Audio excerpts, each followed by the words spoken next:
you really want me on the team. What's your approach to recruiting? You want first place, come play with me. You want second place, go somewhere else. Like I would watch Magic play. I'd watch Michael play. And I would see them do these unbelievable things, and I'd say, you know, can I get to that level? I don't know, but let's find out.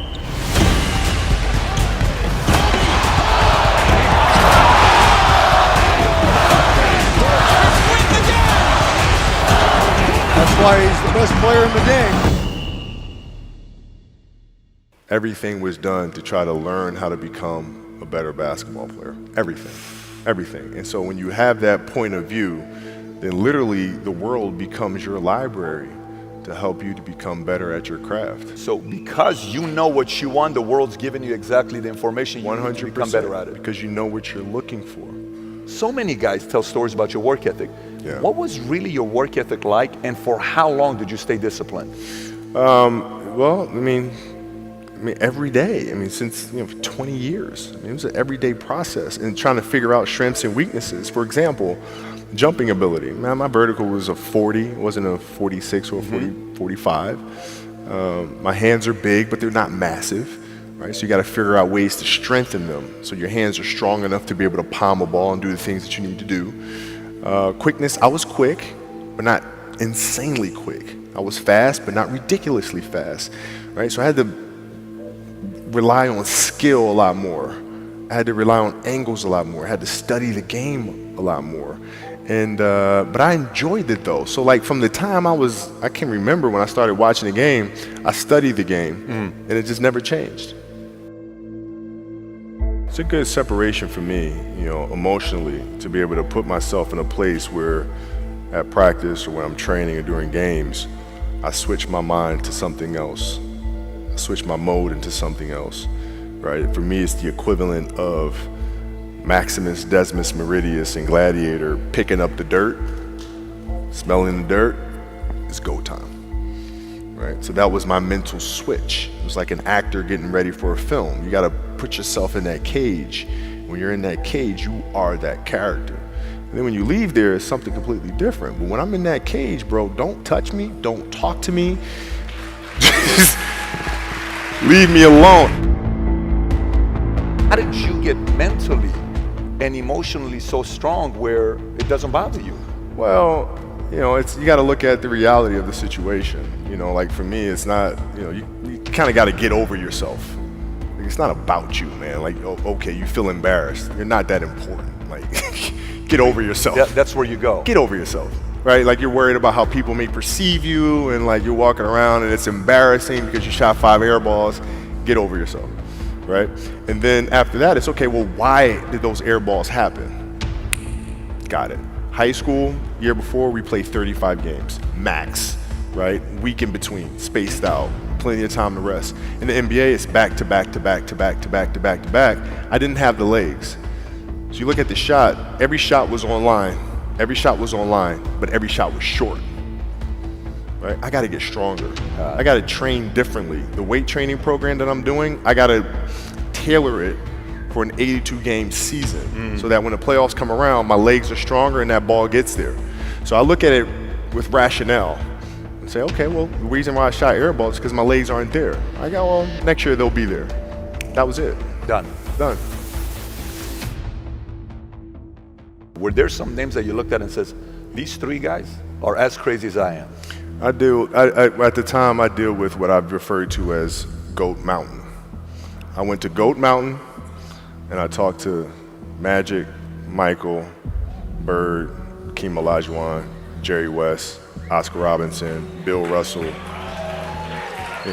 So I would talk to them. What did you do? What were your experiences? Michael in particular, he's become my big brother. He's been my big brother since I first came in the league.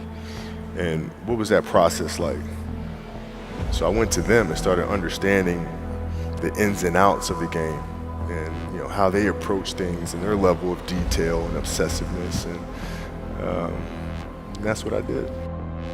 The players that had that passion but weren't willing to commit their entire lives to doing that, right? It's a choice, right? You have other things. You have family. You have all these other things that you have to do. The game can't really be your number one priority. And so I was looking at that like, man, this is going to be fun. If I'm buddies with you from high school, if I'm a cousin of yours, what happened to our relationship? How did that gravitate when you went into the league and you're determined to become the greatest, or you're determined to become one of the greatest? What happens to our relationship? Well, it suffers. It does suffer. Oh, yeah. Okay. Yeah. And you understood that. You were okay yeah. with that. Well, yeah. And the people that love you, like friends and family, like they know that about you. Got it. So they let you be you. And when you reconvene, you pick back up where you left off. Mm-hmm. But make no mistake about it, everything in between is lost, right? So those long-term relationships, the commitment of time of, taking vacation. Like I see a lot of players take vacations with other players that are close friends. And they'll just take vacations just to take vacations, or just hang out just to hang out. Like I never did that. But it was a Why choice. not though? Why didn't you do that? Well, because when I retire, I didn't want to have to say, I wish I would have done more. I don't want that. I don't want that. You got a lot of people paying their hard-earned money to come watch you perform. Perform. It's your job to be in shape. It's your job to be strong enough to perform at that level every single night. And as a competitor, I'm not ducking shit. Like, it's not, oh my God, my back hurts, I'm sore, we got to play Vince Carter and Toronto Raptors tonight. We actually had this happen. We had a game against Toronto in 2000, and Vince was tearing the league up. My back was jacked. But like the perception of that, like what? Kobe's missing the game against Toronto and Vince Carter because my back was really spasming. But people will be like, what? Oh, he's ducking Vince. Excuse me? No, I don't think so. So I would be in the layup line like, okay, there's a lot of days where you can rest and recover. Today ain't one of them. Your back can bother you any other day. That shit ain't bothering me today. Wow. He gonna have to see me today. Yeah. Oh man. Yeah. If you're looking at a big investments you got to make, what is the decision-making process there? Do you call? Is there first you do your own research? You take this much time. You call an advisor. Is there a system you follow? It's pretty simple for me. It's do you understand the business?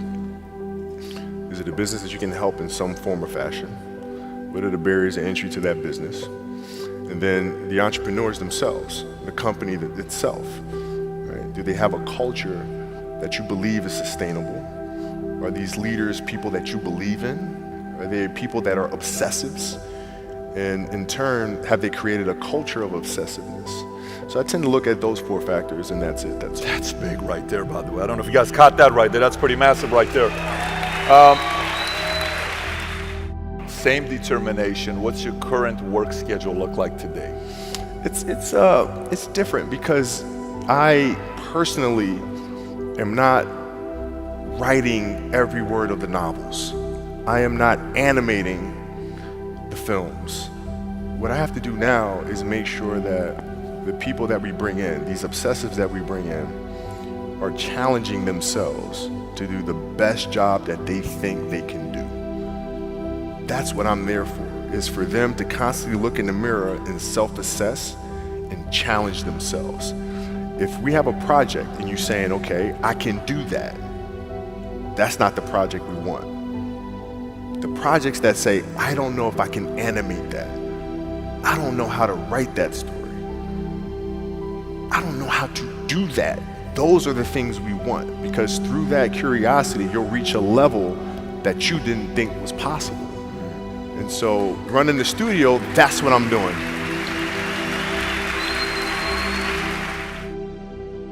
You're playing against the Golden State Warriors. Score is 107-109. You guys are close to getting into the playoffs. You know exactly what happens in the game. You go up, you're about to take your shot, and then all of a sudden, boom, Achilles happens, right? He went and hit the free throws, and then you walked off the stage. Yeah. And you got the surgery done. I went in the trainer's room, my kids are in there, and they're looking at you and stuff, and I'm looking at them, and I'm like, it's all right, Dad's gonna be all right. It'll be fine. It'll be all right. It'll be all right. It'll be all right. As a parent, you gotta set the example. You gotta set the example. This is another obstacle. This obstacle cannot define me. It's not gonna cripple me. It's not gonna be responsible for me stepping away for the game that I love. I'm gonna step away on my own terms. And that's when the decision was made that, you know what, I'm doing it. I'm doing it. You're a freaking beast, bro. Yeah,